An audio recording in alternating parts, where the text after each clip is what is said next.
কত কিছু রান্না করছে রে, খিদায় তো পেটটা চুচু করতেছে। এখনই খাওয়া দাওয়া শুরু করে দিব।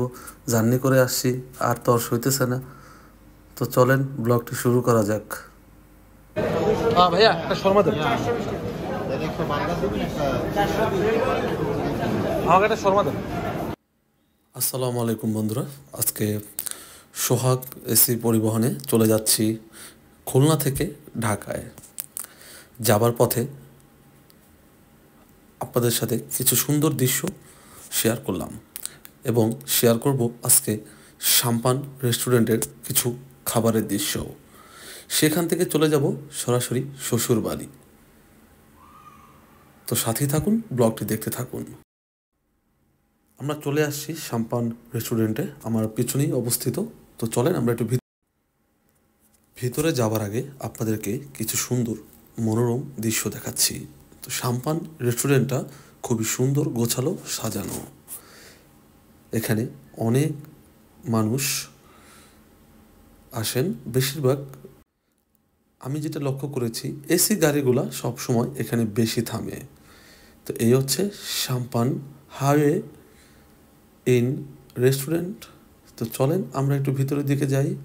তো আমি এখানে লক্ষ্য করলাম যে এখানে অনেক ফরেনিয়ারকে আসতে। তো এক কথায় বলা যায় এখানে মোটামুটি খুব ভালো ভিআইপি লোকজনই আনাগোনা করেন। আর এখানে খাবারের দামটা একটু বেশি, কিন্তু মানে ভালো। আর মানে ভালো খাবার তো একটু দাম বেশি হবেই। আমাদের বাস যাত্রা আমাদেরকে বিরতির সময় দিয়েছেন 15 মিনিট। আর এই সুযোগে আমি লাঞ্চ করে নিব। তো চলেন কি অর্ডার দেওয়া যায় একটু দেখে নিই। হ্যাঁ ভাইয়া, একটা শর্মা দেন। আমাকে একটা শর্মা দেন।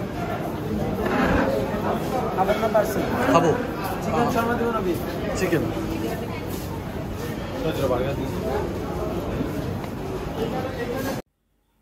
150 টাকায় একটি চিকেন শর্মা অর্ডার করলাম। আমি আগেই বলেছি এখানে দামই একটু বেশি হলেও মানে ভালো।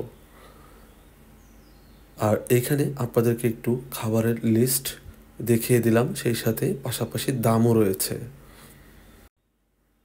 আমি যেহেতু ঘুরতে ভালোবাসি, খাওয়া দাওয়া করতে ভালোবাসি, তাই চ্যানেলটা ওরকমই। আমাদের হচ্ছে ঘোরাফেরার বিভিন্ন নতুন জায়গার লোকেশন আপনাদেরকে দিব, বিভিন্ন খাবারের সম্পর্কে জানাবো, কোথায় কি নতুন খাবার পাওয়া যায়, দাম কীরকম, এগুলো এবং নতুন নতুন ঘোরার জায়গা আমাদের চ্যানেলে সবসময় পেয়ে যাবেন। অতএব আমাদের চ্যানেলের পাশেই থাকুন। তো চলেন লাঞ্চটা করে নেই।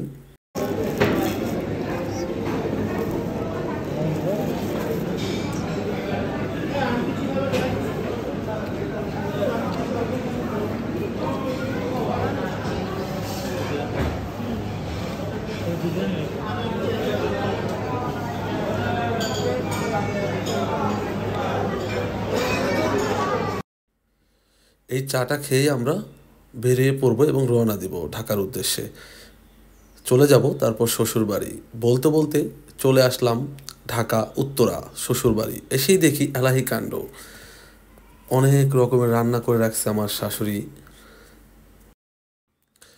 এদিকে রান্না করা হচ্ছে চিকেন রোস্ট, এখানে হচ্ছে মাছ ভাজা, আর এটা হচ্ছে ওনাদের নিজের গাছের লাউ শাক ভাজি করছে। আর এটা খুবই টেস্টি ছিল, আলহামদুলিল্লাহ, এটা খুবই মজা ছিল।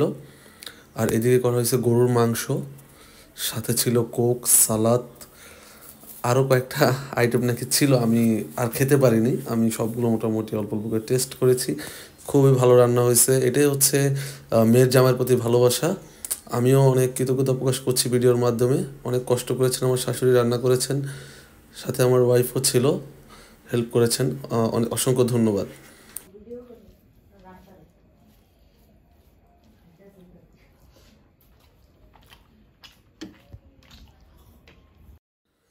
আলহামদুলিল্লাহ, রান্নাটা খুবই টেস্ট ছিল। আমি পরের দিনও খাইছি রোস্টটা, খুবই ভালো ছিল, খুবই ভালো ছিল। আমার শাশুড়ি আম্মা এবং আমার নিজের মা, এই দুইজন আর আমার ওয়াইফ, এরা তিনজন খুবই ভালো রান্না করে, খুবই ভালো রান্না করে। রোস্টটা বেশি করে খুবই ভালো রান্না করে, অসাম। তো যাই হোক, অনেক মজা রান্না করছে আমার শাশুড়ি। আমার শাশুড়ি হাতের রান্না এমনি অনেক মজা। তো বন্ধুরা, আজকে ব্লগের পর্যন্তই। সবাই ভালো থাকবেন, সুস্থ থাকবেন। আল্লাহ হাফিজ। আর বিদায়ের বেলা আরেকটি কথা না বললেই নয়, অবশ্যই আমাদের চ্যানেলটি সাবস্ক্রাইব করবেন, আমাদের পাশে থাকবেন। আপনাদের উৎসাহে আমরা নতুন নতুন ব্লগ করার একটা সাহস পাই, এটা বিশেষভাবে অনুরোধ করতেছি। প্লিজ একটা লাইক দিয়ে যাবেন, একটা সুন্দর কমেন্ট করে যাবেন, আর চ্যানেলটি সাবস্ক্রাইব করবেন। আল্লাহ হাফেজ, আসসালামু আলাইকুম।